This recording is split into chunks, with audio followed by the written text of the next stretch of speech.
তবে এই মুহূর্তে আমি চলে আসছি আমার ছোট ভাইয়ের উপরে অনেক চাপ করব। আসসালামু আলাইকুম, কেমন আছেন সবাই আমার আপুরা ভাইয়েরা? আমি সত্যি খুব মিস করতেছি আমার মা, খারাপ লাগতেছে অনেক। আমি যখন আব্বুর অটো দিয়ে আসছি তখন আমার আব্বু অটো চালাইতেছে, আমার এত মায়া লাগতেছে। আমি সত্যি কথা বলতে কি মানে আর কি অনেক কিছু নিয়ে ডিপ্রেশনে ছিলাম। মানে মার বাড়িতে যে ছিলাম আসে না যে প্রতিদিন একটা আনন্দ নেওয়ার কাজ, এগুলো কোনো কিছুই হয় নাই। আমার আব্বু হয়েছে অন্যরকম মানুষ, মানে আমার আব্বু অনেক পরিশ্রমী একজন মানুষ, সারাদিন অনেক কষ্ট করে, কিন্তু দিন শেষে সে একটা ভালো পরিবেশ চায়। বাপের বাড়িতে ছিলাম, কখনো ভাই বোনদের সাথে ভালোবাসা, কখনো ঘুমঝুটি, কখনো ঝগড়া, আবার কখনো ভালোবাসা, মানে এইভাবেই দিনগুলো আর কি কাটায় আসছি। এখন আবার অনেক মায়া লাগতেছে, খারাপ লাগতেছে। অনেক সময় ভালোবেসে কাজ করছি, আবার অনেক সময় রাগ করে কাজ করছি। তো এখন এই যে চলে আসছি না, এখন আমার কাছে খুব খারাপ লাগতেছে আর খুব মায়া লাগতেছে। এখন আবার মন চাইতেছে মানে দৌড়ে যাই, যায় মা বাবা ভাই বোন সবাইকে নিয়ে আবার কিছু ভালো মন্দ রান্না করি, ওদেরকে নিয়ে ওদেরকে খাওয়াই, তাহলে আমার ভালো লাগবে। কিন্তু যাক, আল্লাহ ভরসা। আমি আসলে এই কয় মাস ছিলাম, আলহামদুলিল্লাহ আমি যতটুকু করছি আমি আমার বাবা মার পরিবারের যত্ন করার চেষ্টা করছি, জানি না কতটুকু পারছি, আল্লাহ ভরসা। তবে এই মুহূর্তে আমি চলে আসছি আমার ছোট ভাইয়ের উপরে অনেক চাপ করব। আর ও তো সব কিছু আমার মার দেখাশোনা করে, আমার মার যত কিছু আছে সব কিছু আমার ছোট ভাই দেখাশোনা করে। সকালবেলা যখন আমার ঘুম ভাঙে আমি সাথে সাথে রুম থেকে বের হই না, প্রায় 10টা বাজে বের হই। এর আগে আমার মার ওয়াশরুম এভরিথিং সব কিছু আমার ছোট ভাই করে, মাশাআল্লাহ তাবারাকাল্লাহ। যাই হোক, এমনটা না যে আমি ছিলাম সব কিছু আমি করছি আমার ছোট ভাই করে নাই, এখন আমি আয়সা করছি তার জন্য আমার ছোট ভাই সব কিছু করবো, বিষয়টা কিন্তু এরকম না। আমি ওই আমার বাপের বাড়িতে যখন ছিলাম আমার মার যত কিছু দেখাশোনা খাওয়া দাওয়া সব কিছু আমার ছোট ভাই করছে। প্রতিদিন দুপুর রাত সকাল সব কিছু খাওয়া দাওয়া আমার ছোটো ভাই দিছে। আমি শুধু আমার বাবার বাড়িতে খালি দুপুরকার রান্না বান্না করছি আর একটু ঘর বাড়ি ঝাড়ু দিচ্ছি, বাস এতটুকু করছি, আর কিছু না। তো টেনশন নাই আল্লাহর রহমতে মাকে নিয়ে, কারণ আমি জানি আমার মা অনেক যত্নে আছে আলহামদুলিল্লাহ। আমার ভাই, আমার বাবা, আবার আমার ছোট চাচি আমার মার অনেক যত্ন করে আলহামদুলিল্লাহ, ওরা সবাই অনেক ভালো মাশাআল্লাহ তাবারাকাল্লাহ। যাই হোক, আল্লাহ ভরসা। আসলে দুনিয়াটায় মায়ের বাঁধন কিচ্ছু করার নাই।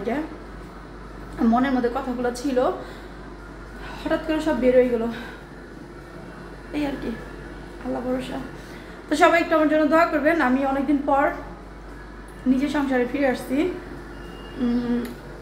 হ্যাঁ, আনন্দ লাগতেছে যে ভালোবাসার মানুষের কাছে আসছে। আমি যখন মানে গাড়িতে বসে কান্না করছি তখন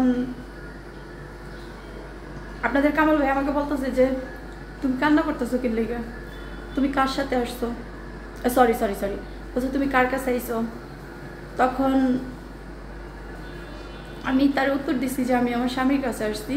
তখন বলছে তাহলে এমনটা না যে তুমি জামাইয়ের কাছে গেছো, যে না হঠাৎ করে বিয়ে হয়েছে তার কাছে গেছো তোমার খারাপ লাগতেছে, তুমি ভালোবাসার মানুষের কাছে আসছো।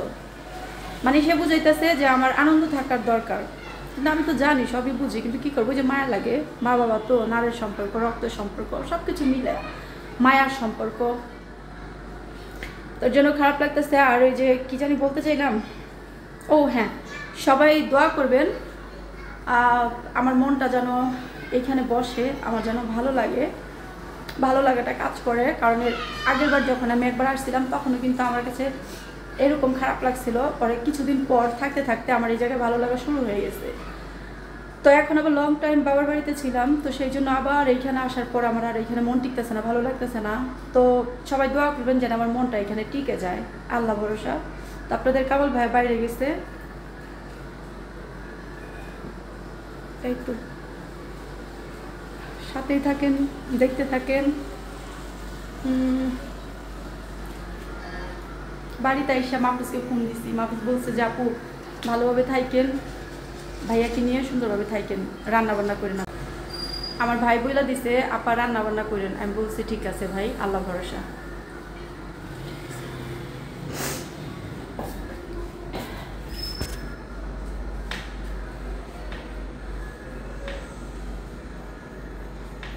হ্যাঁ, মানুষ মনে এরকমই হয় তাই না, কাকচিলের মতো, এইখানে এইখানে।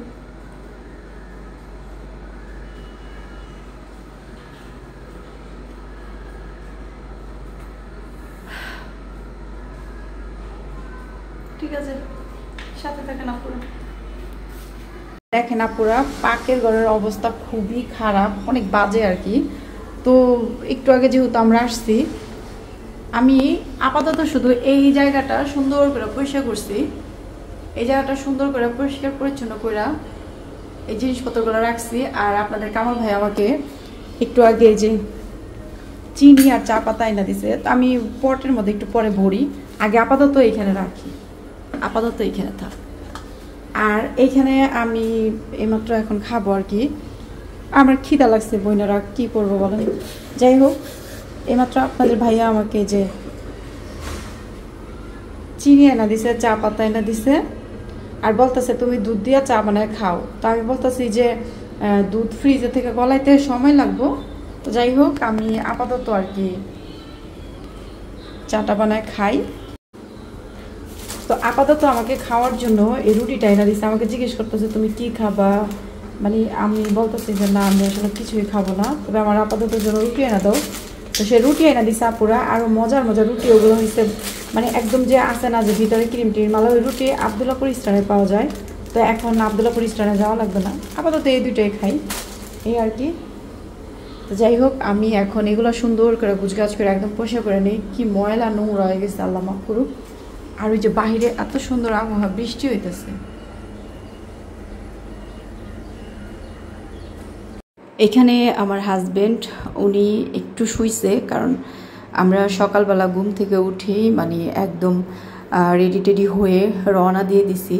কারণ আপনাদের কামাল ভাইয়া ভয় পাইতেছিল, তার উদ্দেশ্য যদি বৃষ্টি নাইমা যায় তাহলে তো আবার আজকে আর আসা যাবে না। কারণ সে খুব ভালো করে জানে যে বৃষ্টি নামলে আমাদেরকে বাসার থেকে আমার বাবা মা ছাড়বে না, ঠিক আছে। তো সেই জন্য সে ভয় পাইতেছে যে যদি এখন আমরা দেরি করি আর যদি বৃষ্টি নেমে যায় তাহলে তার যাওয়া হবে না। কারণ আপনাদের কামাল ভাইয়া আমাদের বাড়িতে আসছে আমাকে নিতে, এর ভিতরে সে আমাদের সবার সাথে কয়েকদিন থাকলো, আমাকে ডাক্তার দেখাইলো। তো এখন আমাদের চলে আসার কথা ছিল আগের দিন, কিন্তু বৃষ্টি নামছে। আর এর ভিতরে আমার আব্বু মা আমাদের পুরো ফ্যামিলির মানুষ মানে কেউ মানে আমাদেরকে আসতে দিতেছে না। সবাই বলতেছে যে না, আজকে আমরা যাইতে দিব না, আজকে তোমাদের থাকতে হবে। তো আপনাদের কামাল ভাইয়া বললো যে ঠিক আছে, তাহলে আজকে আমরা থাকবো, যাব না। তো আমরা ওই দিন আমাদের পরিবারের সাথে থাকলাম। তো এখন পরের দিন সকালবেলা আপনাদের কামাল ভাইয়ের একটাই কথা যে এখন আমরা একদম সকাল সকাল রওনা দিয়ে দিব, যাতে বৃষ্টি আমাদেরকে না পায়। তো যাই হোক, তো আমরা আসছি। তো এখন আমি তো একদম সত্যি কথা বলতে আমার অসুস্থ মায়ের কথা মনে করে আমি চিৎকার করে কান্না করতেছি। তো কান্না করতেছি সেটা শুধু আমি আমার ভিতরেই আছে, এখানে উনি তো আর দেখতেছে না। তো যাই হোক, আপনাদের কামাল ভাইয়া সে একটু টায়ার্ড, সে একটু শুইছে, তার মতো করে সে রেস্ট করুক, মাশাআল্লাহ তাবারাকাল্লাহ। আর আমি এইদিকে আমার মনের ভিতরে যত কষ্ট যত কথা আমি সব কিছু আপনাদের সাথে একদম মন খুইলা শেয়ার করলাম, কারণ আমার মনটা হালকা হইলো, আমার ভালো লাগতেছে না পুরা, এইখানে আমার মন টিকতেছে না। তো সবাই দোয়া করবেন যাতে আমার মনটা এখানে টিকে, আল্লাহ ভরসা। এক জায়গায় অনেকদিন থাকছি তো সেই জন্য আর কি মায়া লেগে গেছে, আর তার মধ্যে মা অসুস্থ, সেই জন্য আর কি বেশি টেনশন হইতেছে। কারণ আমার মা এক গ্লাস পানি যে খাবে সেটা সে নিজে আনতে পারে না, যদি অন্য কেউ তাকে এনে দেয় তাহলে সে খেতে পারবে। আবার বুঝতে পারতেছেন মানে আমার মা এই মুহূর্তে কতটা অসহায়, খুব মায়া লাগতেছে মার জন্য। আল্লাহ ভরসা। আমি সবসময় দোয়া করি আল্লাহর কাছে, এটাই বলি যে আল্লাহ তুমি এই দুনিয়াতে যে যেখানে আছে সবাইকে ভালো রেখো, আমিন। আল্লাহ ভরসা। আপনারাও এই দুনিয়ার যে যেখানে আছে সবাই সবার জন্য দোয়া করবেন, আল্লাহ ভরসা। আল্লাহ যেন সবাইকে ভালো রাখে, আমিন। আপনারাও বলেন আমিন, আল্লাহ ভরসা, আল্লাহ কারিম। তো আমার আপুরা ভাইয়ারা, আজকের ভিডিওতে আমি তেমন কিছুই শেয়ার করব না। আজকে শুধু আমি আমার অসুস্থ মাকে নিয়ে আমার মনের যে কথাগুলো ছিল, আমার যে কষ্ট, আমার মানে এইগুলোই আপনাদের সাথে শেয়ার করলাম। তবে আমি বাড়িতে আসছি, বাড়িতে আসার পর একদম আমার ঘর বাড়ি সব কিছু একদম এলোমেলো হয়ে রয়েছে, অগোছালো হয়ে রয়েছে। এগুলো সব কিছু আমি পরিষ্কার পরিচ্ছন্ন করব সময় নিয়ে, এবং আপনাদের সাথে প্রত্যেকটা মুহূর্ত আমি শেয়ার করব। অবশ্যই আপনারা সবাই ভালোবাসা দিয়ে আমার পাশে থাকবেন, ঠিক আছে? আর কালকে যে ব্লগটা ছাড়ছি সেখানে আপনারা সবাই অনেক সুন্দর সুন্দর কমেন্ট করছেন। সেই কমেন্টগুলো আপনাদের কামাল ভাইয়াও দেখছে, সে অনেক খুশি, এবং আমিও দেখছি, আমিও অনেক খুশি, খুবই ভালো লাগছে। যাই হোক, আমার আপুরা ভাইয়ারা এইভাবেই আমাদের পাশে থাকবেন ভালোবাসা দিয়ে। কারণ কি লেগে জানেন, মানে এই যে আমার জীবনের মধ্যে যাই কিছু হোক না কেন, সেটা আমি কিন্তু আপনাদের সাথে শেয়ার করি। ভালো লাগে যে না, আসলে আমার ঘরের মানুষ, আমার পরিবার, কেননা আমি যেহেতু আমার লাইফ স্টাইলটা আপনাদের সাথে শেয়ার করি, তো প্রত্যেকটা পরিস্থিতি আপনাদের জানা খুবই দরকার। সেই জন্য আমি একদম মনটা খোলাসা করে আমি সব কিছু আপনাদের সাথে শেয়ার করে দেই। আর আমি জানি না আমার এই সাদা মাঠা, আমার চলাচল, আমার এই যে মানে আমি যেইভাবে সাদা মাঠাভাবে চলি, এটা কার কাছে কেমন লাগে আমি জানি না। তবে অবশ্যই আপনারা বলবেন, আমার বোনেরা ভাইয়ারা। আমি আসলে আপনাদের কমেন্টগুলো দেখতে চাই। তো আল্লাহ ভরসা। আর আমার মার জন্য দোয়া করবেন, মা যেন তাড়াতাড়ি সুস্থ হয়ে সে যেন আবার আগের মতো রান্নাবান্না করে চলতে পারে, সে যেন তার মতো করে চলতে পারে, যাতে কাউকে না ডাক দিতে হয় যে আমাকে এক গ্লাস পানি দাও, আমাকে ওয়াশরুমে নিয়ে যাও, আমাকে এটা করো, মানে এইগুলো যাতে কাউকে না বলতে হয়। আমার মা যেন সে আগের মতো তার নিজের কাজগুলো নিজেই করতে পারে।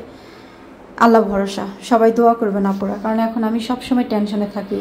আমার মা হয়তো বা এক গ্লাস পানি খাবে, জানি না সামনে কেউ আছে কি নাই, মা কি পানিটা খাইতে পারতেছে, মা কি মানে বিভিন্ন একটা টেনশনে থাকতেছি, যেটা নাকি আমি একদম পুরো ভেঙে পড়ছি, যার কারণে মানে আমার অনেক খারাপ লাগতেছে। এর জন্য না আপুরা, আমি আর আমার নিজেরা ধরে রাখতে পারলাম না। মানে আমি সত্যি কথা, আমার এত কষ্ট লাগতেছে, এর জন্য আমার বুক ফাইটা কান্না আসতেছে। তো আমি সত্যি কান্না করছি এবং মন খুলে আপনাদের সাথে শেয়ার করলাম, আমার মনটা হালকা হয়ে গেছে। আসসালামু আলাইকুম। যাই হোক, ঝর্ণায় ওইখান থেকে আসার পর ও হঠাৎ করে ভেঙে পড়ছে, তার কারণ মারে অসুস্থ রাখাইছে। উনি এখানেও একা থাকতে পারতেছে না, নিজের মানায় নিতে পারতেছে না যে আমার আম্মার আমি একা খাইলাম, আম্মা কীভাবে কী করবো, ওই সব কিছু নিয়ে একটা টেনশনে উনি অসুস্থ হয়ে গেছে। দেখ, সব কিছু ঠিক হয়ে যাবে। আমার ঘরটা অগোছালো আছে এখন পর্যন্ত, তো ভালো করে রান্না বান্না করতে পারিনি অসুস্থতার কারণে, বা মায়ের চিন্তা ভাবনা সব দিক দিয়ে মিলে উনি একটা টেনশনে আছে আর কি। দেখ, ইনশাল্লাহ সব ঠিক হয়ে যাবে। তো বাকি যা কথা আছে জন্মের মুখ থেকে শোনেন, ঠিক আছে? যাই হোক, আল্লাহ ভরসা।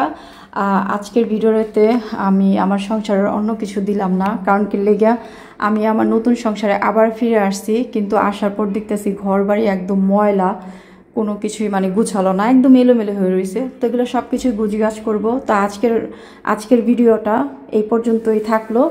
ইনশাআল্লাহ পরবর্তীতে অবশ্যই ভিডিওর মধ্যে আমি দেখাবো আমার নতুন সংসারের কাজকর্ম সব কিছু, তারপরে ঘর বাড়িগুলো কীভাবে গুছগাছ করি, পরিষ্কার পরিচ্ছন্ন করি, তা সব কিছু আপনাদেরকে দেখাবো ইনশাআল্লাহ। তো আজকের মতো এই পর্যন্তই। ভালো থাকবেন সবাই। আল্লাহ হাফেজ আমার আপুরা ভাইয়েরা।